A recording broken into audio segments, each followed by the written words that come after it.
Hey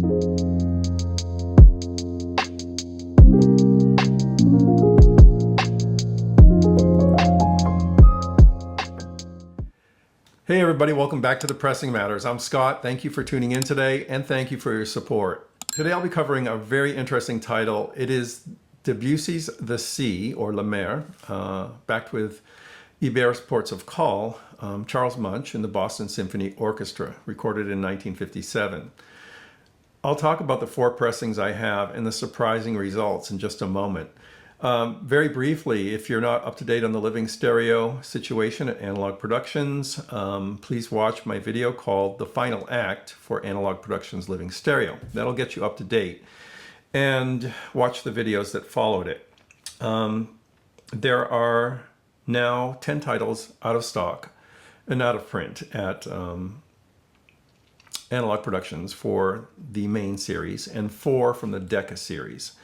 The last one we lost was Alexander Nevsky, which I reviewed in that video. We also lost Petrushka recently, and the Rubinstein Rachmaninoff record. So I'm trying to get to as many as I can.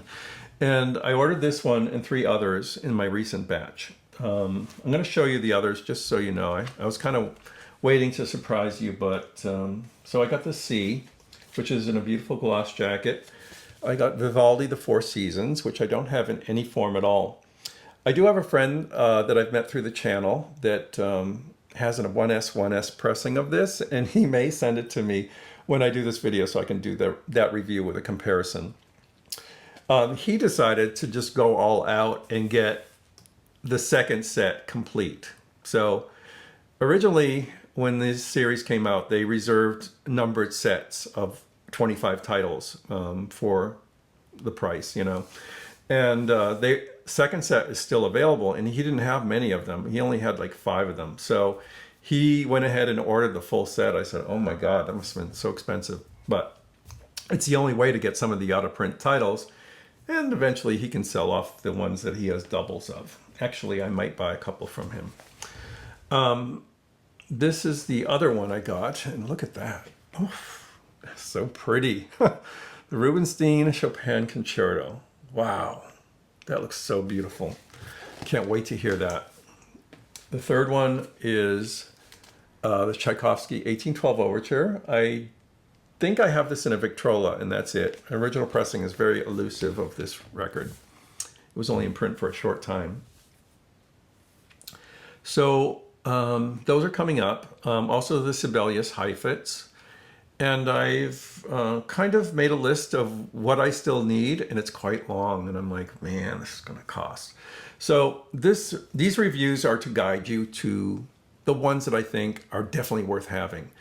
You know, the whole series is worth having, let's face it, but it's a lot of money to shell out for every pressing.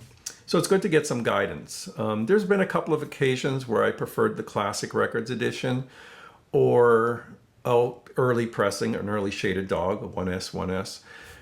It just depends. But overall, this is a fantastic series, and you definitely want to pay attention to if you are interested in collecting Living Stereo. Now's the time.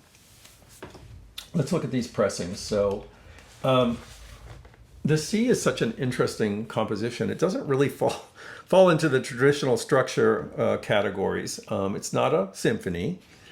It's not a concerto. It's not really a tone poem, although I would have called it that, but I don't think it's that either. It is kind of its own thing. I guess I call it a symphonic sketch. It is in 3 movements that are titled, and they're all about different aspects of the sea. And the music is very evocative of the sea. This is impressionistic, suggestive music. And you really do get the impression of the movement and majesty of the sea and beauty. It's a very, very interesting composition. You won't find themes that really repeat. You'll struggle to find that. And that's not really the point. The point is a flow of sound and painting with sound. And for that, it's a very special composition. The orchestration is beautiful, very beautiful. And I only realized that recently when I did this comparison, because I've had this pressing in my collection for a long time. And honestly, because of my impression of this particular pressing, I considered it kind of the bottom of the barrel of the Living Stereo catalog. And I was surprised when Analogue Productions reissued it. I said, they must have done something special with it, because this doesn't sound that great. Now, my system has improved greatly since I first auditioned this and over the years listening to it. So I actually enjoyed it. I enjoyed it. It's I think it's a 20S, 15S White Dog label. So this is pressed in Indianapolis. You know, sometimes the White Dog labels are the preferred pressings. You just don't know. There is some information out there, you know, over the years from the Absolute Sound or from the RCA Bible, but it's best to do your own listening if you can. And this one this is the first one I listened to in this round. And it came across to me like, kind of like I remember, sort of like a soft veil over everything, like a mist. And I used to think to myself, oh, that's the way the producers wanted it to sound, like a distant kind of wispy impression, you know. Even the climaxes are kind of subdued. It's just pretty. It's just like a little tubey, but really hard to hear any definition or separation. It's all kind of like a watercolor almost. And I was like, okay, it's impressionistic music. That's how they intended it to sound. I don't know if that's true. I would love to hear an early pressing, a shaded dog, preferably a 1S. But that was my impression of this. It's just kind of gauzy, kind of misty, kind of like sea spray or something. It was enjoyable, but I thought, well, there's got to be a better pressing out there. The second one I listened to was this. This is the Victrola. That's a Plum label. This is not a straight reissue of the disc. The record was broken up, so this does have La Mer on it, and it includes Ravel's Rhapsody Espagnole on the second side. So I think they took that from the Bolero disc, I believe. So this one was very interesting. It's not in the best shape. It has a scuff on it, and I used the sugar cube to kind of plow through that. So it eliminated it, and it made it sound like a new record. This definitely sounds like it was taken from a copy tape, because the increase in tape hiss is very noticeable. However, the sound is much clearer, more dynamic, not overly detailed, but better, and more space between instruments. And it had a more modern sound overall. It was, I think it was an improvement. I did like the idea of the original being impressionistic and kind of moody and misty, but it was nice to hear it with a little more clarity. And this is not a terrible pressing. It's not the best though. That tape hiss really is strong on that Victrola, and that's something I noticed on the Facade reissue as well. The Facade Victrola. So I'm revisiting these Victrolas as I go through here, and I'll let you know what I think, because if they're good, they're a great deal. They're usually very cheap. This is one that most people haven't seen probably. It's called the 0.5 series, and it was RCA's attempt to emulate the Mobile Fidelity Sound Lab template. Half-speed mastering, imported pressings. In this case, they're done in Germany on Teldec vinyl.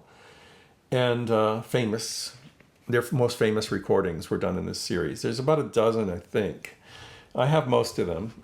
And there is some of us that go way back to the Absolute Sound days with Harry Pearson remember that he said the .5 series is half of what it should be. Yeah, he really didn't like these. And most audiophiles just assumed that they were junk and didn't buy them. You often find them with cutout marks and stuff like that. So this one is not as bad as I expected. The quiet parts are quite beautiful. The string tone has gotten a little harder. The climaxes have gotten just out of control.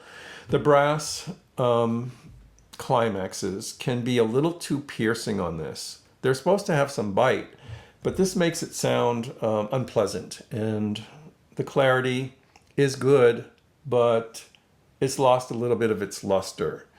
It's not a recommended pressing at all. It has a few strengths, but overall, no. So that's 3 down, and really not one that's completely satisfying. So I was like, when I decided to get this, I was like, oh, I hope they did something good with this recording, because it seems like it's got problems. Well, let me tell you, the Analogue Productions version of the C is a must-have. It is head and shoulders above all these other pressings. It was incredible. I heard so much more in this edition, but it's so natural sounding. There's no harshness. There's no, none of that overly detailed sound that I hate. It still has a lot of living stereo magic, but so much more clarity, so much more depth.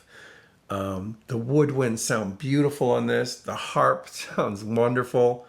The strings sound great. You can hear the bass drum now. And the whole impression of the record is so different. It's so different. I can throw the rest of these in the trash. This is one worth getting. Trust me. Trust me on this. If you're wondering, oh, which one do I get next? Get this one. I think you'll love it. Even if you have a 1S pressing, which I haven't heard, there's no question here that this Analogue Productions Living Stereo was one of their best jobs. It's so much better. It's unbelievable. Ryan K. Smith mastered this, I think I think this must have been a 2-track. I'm not sure. I apologize for not researching that. And what a great recording. It's unbelievable that we've been living with these subpar editions of this for so long. And now we have a beautiful, natural, dynamic, well-controlled version of this album. You heard me last time when I talked about the Rachmaninoff disc. I said, don't miss this. I don't always say that with these, but this one is a winner. I'll leave it at that. Let's see what happens, okay? That is my thought on these 4 pressings of Le Maire. Let me know what you think in the comments. If you have this and have had it for some time, I'd love to know what you think. And if you have a 1S pressing, I'd love to know about that as well. So until next time, I'm Scott for the Pressing Matters. Have a great day.